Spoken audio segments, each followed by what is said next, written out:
Interviewin kita. Saan ka ba nakatira? Sabihin mo kay hatid kita. Ha? Hindi ka na pwede sa bahay eh.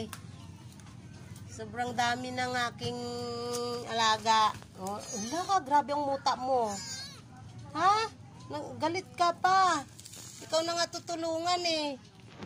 Oh, pilay pa yung kabila mong paa. Halika na. Hatid na kita, taga saan ka ba? Hatid na kita sa inyo, dali. Wala. Oh, grabe, kawawa ka naman. Hatid na kita. Yan. Gutom na gutom.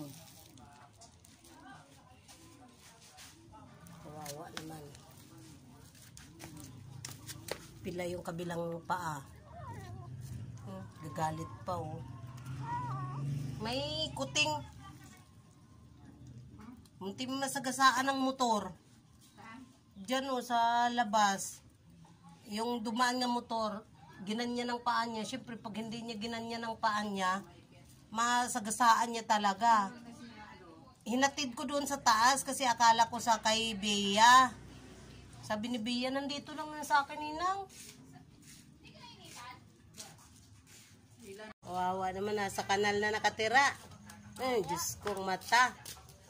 Ano, nangyari? Ha?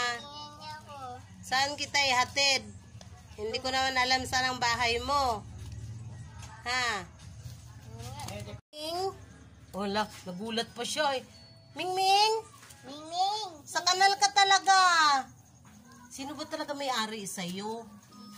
Bakit ayaw kanilang tanggapin doon? Hindi ko alam po. Napilay. Walang dungis ng mukha. Kasi mamang yan, babae yan. Oh. Ming! Kawawa ka naman. Ming! Lipod! Ming! Hala, tingin siya oh. O, kunyari tulog siya oh. Hi, Ming! Siguro mga 1 buwan pa lang to. O 2 buwan. Gusto sa kanal nakatira eh oh. Hinatid ko doon sa taas, hindi naman daw sa kanila. Oh.